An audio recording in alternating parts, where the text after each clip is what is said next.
Bueno, la tarde del miércoles a las puertas de este puente para quien lo disfrute, pero para nosotros mañana es festivo, el Día del Pilar, banderas españolas como si hubiésemos ganado de nuevo el Mundial. Me da la impresión, van a salir a la calle, aunque por motivos diferentes, como ustedes bien saben, ¿no? No sé si después de la tormenta viene la calma o realmente la tormenta comienza ahora. Es una doble lectura, las dos caras de una moneda que el tiempo nos dirá si es así o no es así. No, de esto no vamos a hablar, evidentemente, ya está bien hablar de esto, sino de un libro muy interesante. Me estaba comentando su autor y es cierto que se cumple todo un siglo, es el centenario de una revolución, hablando de, en fin, de revoluciones entre comillas, ¿no?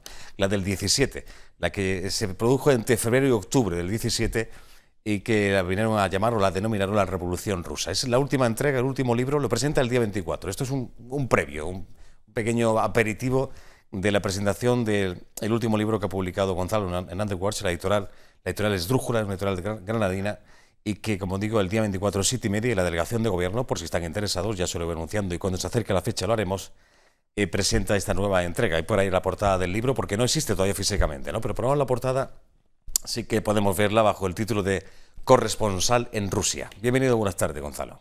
Me alegro de verte. Igualmente. Siempre que hablo contigo es por la misma razón, evidentemente. Claro. Prolífico escritor, tiene... ¿Este es el número cuál? ¿El número 30 y pico? ¿Cuál 31. 31, que se dice pronto. Es urbanista, es arquitecto, pero sobre todo me da la impresión que en los últimos años tu faceta de escritor la llevas un poco más adelante. Absolutamente. ¿No? ¿Sí? Bueno. Es cierto que se cumple octubre 2017, octubre 1917, la Revolución Rusa, ¿no? Todo un acontecimiento histórico, sin lugar a dudas. Sí, la verdad es que dicen que el tiempo pasa muy rápido, nunca se puede decir mejor. Han pasado ya 100 años del momento en que cambió el mundo, y este libro, Corresponsal en Rusia, pues pretende ser una historia en la que el protagonista entra de lleno dentro de la revolución, en los entresijos de la revolución, y se da cuenta de muchas cosas. Y una de las cosas que más le sorprenden, de lo que habla el libro, es de la influencia de las vanguardias rusas, de las vanguardias artísticas, en la propia revolución, cómo esas vanguardias que están cambiando el mundo también cambian la política y también colaboran en esa revolución. Ese es el análisis que hace el libro a través del protagonista. Yo creo que está conseguido.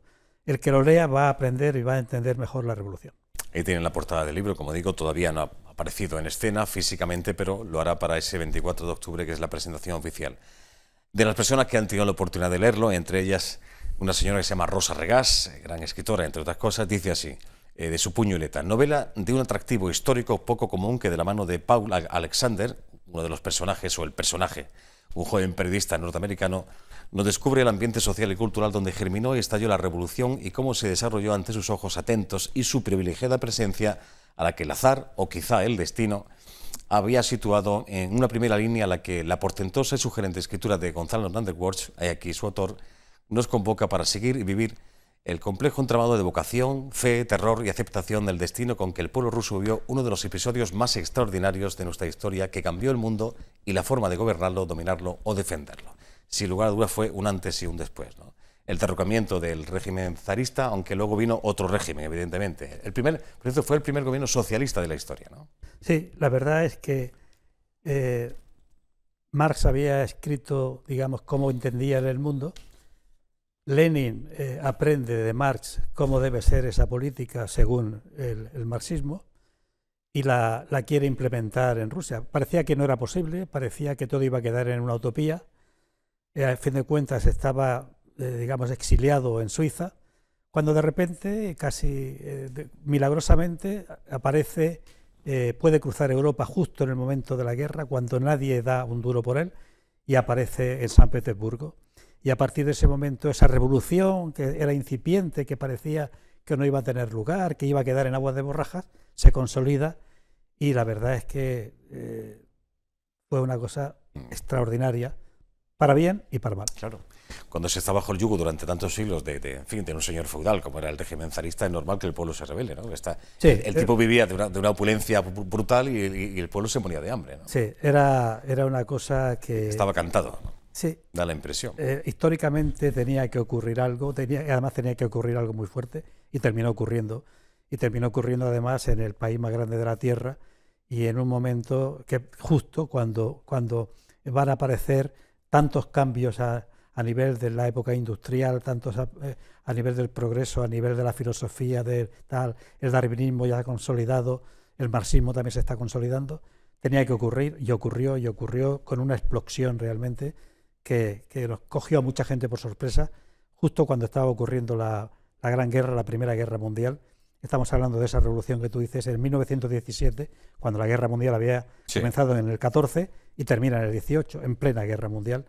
Se termina de romper, digamos, los estamentos, la estructura político-social de Rusia, y aparece los bolcheviques, aparece el marxismo, aparece la Revolución Rusa. Eso lo cambia todo. La figura de Lenin, ¿no? Sí. Efectivamente. El personaje Pablo Alexander, no ha dado tiempo, no hemos leído el libro, evidentemente, todavía, solamente algunas personas, entre ellas Rosa Regás, hijo de inmigrantes rusos que fueron a Estados Unidos. Eso es. Es una persona que, si bien es americano porque tiene el pasaporte americano, él tiene de alguna manera una herencia rusa, algo le han contado, algo sabe.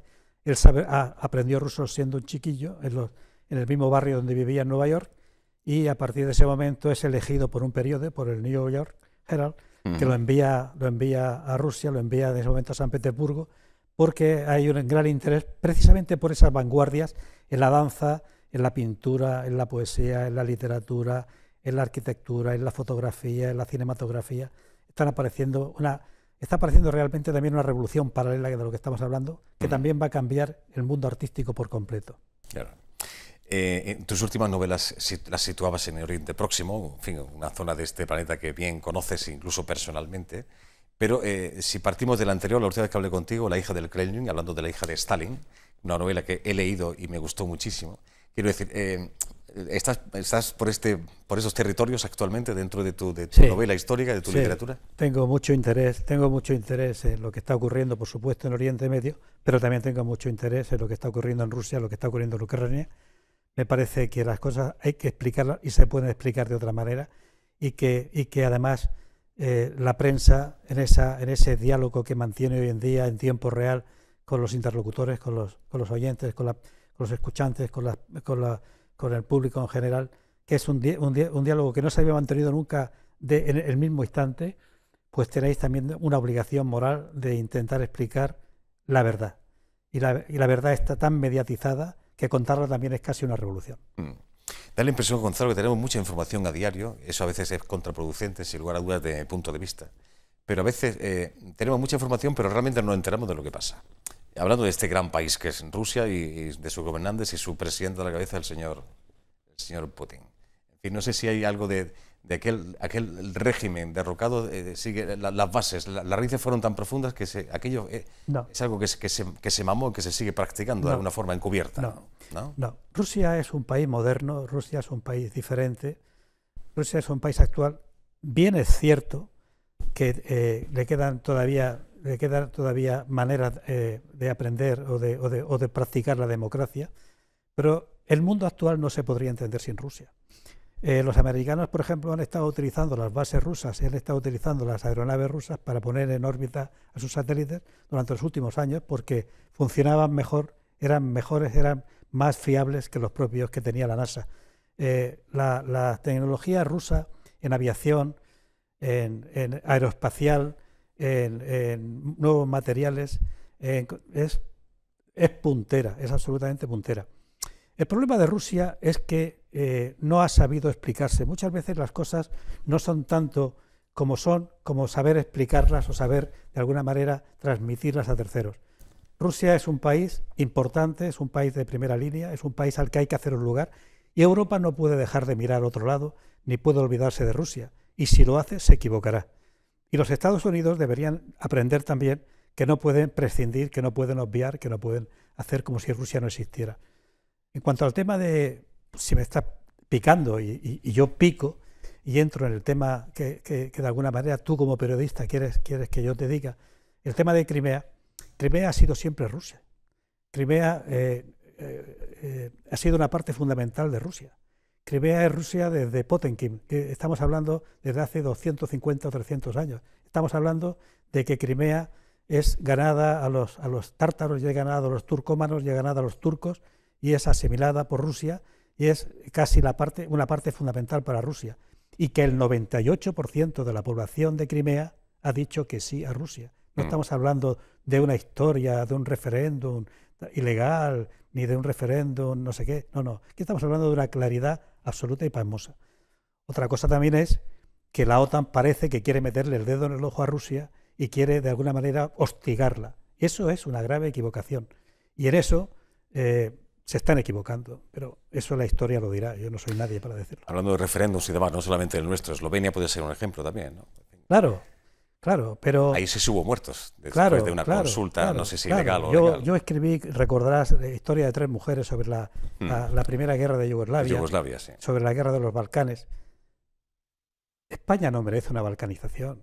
España es un país extraordinario, es uno de los primeros países a nivel de historia, es un país con es una importante economía a nivel mundial, pero sobre todo es un país donde el bagaje cultural, donde el patrimonio cultural, donde sus artistas, sus científicos, sus políticos, son de primera línea. No tenemos que avergonzarnos de nada.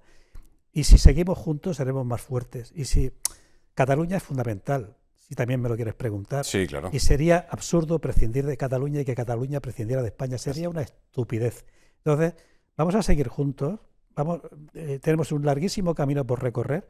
Y sobre todo somos un país envidiable en todos los sentidos. En todos los sentidos. En todos los sentidos. Así es. Tú eres catalán de nacimiento, que llevas muchos años. Sí, pero mis hijos y mis nietos son almerienses, son andaluces. Te pregunto esto incluso por tus antepasados, no sé si también son catalanes. Son catalanes en muchos casos. Esto, ya que estamos hablando de este asunto, Gonzalo, por lo que tú puedes recordar, lo que se hablaba en casa o en tu entorno, en fin, en tu niñez, en tu adolescencia, ¿esto siempre ha estado presente en el pueblo catalán o en parte del pueblo catalán? No, ha estado presente en una parte de la burguesía catalana que tiene una especie de complejo de inferioridad. El pueblo catalán es un pueblo sensato, es un pueblo con seny, que allí significa sentido común. Bien, es cierto que en el discurso del método Descartes empieza diciendo que el sentido común es algo tan bien repartido que todo el mundo cree tener, el imprescindible, y que por lo tanto nadie quiere más del que tiene. Pero yo te diría que el pueblo catalán es un pueblo sensato, que en este momento un porcentaje del pueblo catalán parece que se haya vuelto loco porque lo han arrastrado a una situación de engaños y salida, es cierto. Hay mucha gente que se tendría que haber estado quieta y que quizá el gobierno del PP no ha sabido hacerlo a tiempo, pero unos cuantos no pueden arrastrar a un país a la locura. Eso volverá al camino muy pronto, al camino normal, y seguiremos juntos. Que no nos quepa la menor duda. Las imágenes que han dado la vuelta al mundo, en fin, de esa carga policial el día de la... Eso es mentira. En fin. Eso es mentira. Lo sabe todo el mundo. La policía en España es una policía correcta, es una policía de la que nos sentimos orgullosos. La Guardia Civil nos sentimos orgullosos de tener esos cuerpos del Estado privilegiados. Somos un país precisamente con una seguridad increíble, donde podemos ir y vivir de una manera donde muy pocos países pueden vivir como vivimos españoles, muchas veces de noche, podemos hacer kilómetros por la carretera. Aquí no hay corrupción policial apenas, es una raya en el agua cuando la hay.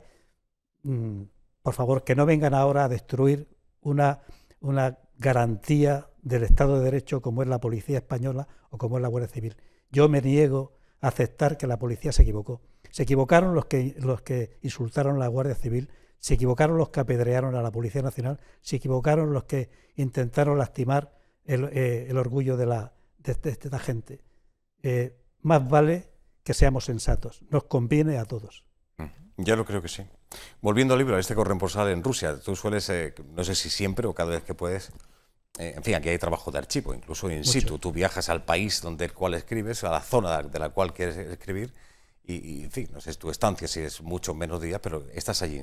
Para este corresponsal en Rusia, ¿de nuevo has visitado el país? Sí, visité San Petersburgo por tercera vez. La verdad es que San Petersburgo es una ciudad impresionante, en el sentido de que verdaderamente cuando tú estás en San Petersburgo te sientes anonadado.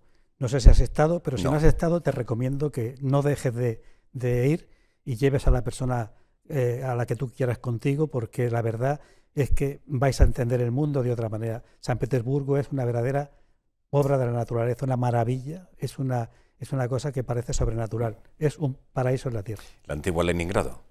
Sí, la antigua Leningrado, la antigua Petrogrado y San Petersburgo de nuevo, que es como no debe perder ese nombre, el nombre que le puso Pedro el Grande. Bueno, El día 24, como decimos, 7:30 de la tarde, se presenta de forma oficial. Por cierto, el prólogo te va a acompañar, no el prólogo, sino te va a acompañar la presentación el amigo Fausto. Fausto Romero es para mí un amigo entrañable, pero es que además Fausto Romero es un erudito, Fausto Romero es una persona con un fondo de cultura verdaderamente increíble. Yo le debo mucho, siempre me ha acompañado, siempre me ha ayudado, siempre me ha empujado, siempre me ha animado, y yo quiero decir aquí que ojalá tuviéramos muchos Fausto Romero. Dos notas de dos autores. Antes leía unas cuantas líneas de Rosa Regás, que también decía: una extraordinaria narración que posee un atractivo poco común y que ofrece una mirada original que el lector no tardará en hacer suya. También Juan Eslava Galán se pronuncia: una novela de lectura arrebatadora de la primera a la última página. Me gustaría leerla, así lo haré. Seguro. Gracias, Gonzalo, por la visita, que vaya bien. Gracias bien. A ti siempre por todo. Bueno, la primera salida tiene que ver con una exposición impar de jazz esta tarde. Esta nos lleva a la sede de la Radio Televisión Andaluza, que también tiene ahí un espacio para que, en fin, se puedan hacer ese tipo de... que no nos vamos todavía. Bueno, pues nada, pues entonces está muy bien. Sí, no, nos vamos, hacemos una pequeña pausa, ¿sí? No, Benny Golson lo vemos ahora, metemos la publicidad. Ahora vamos con Benny Golson a la vuelta. Adiós.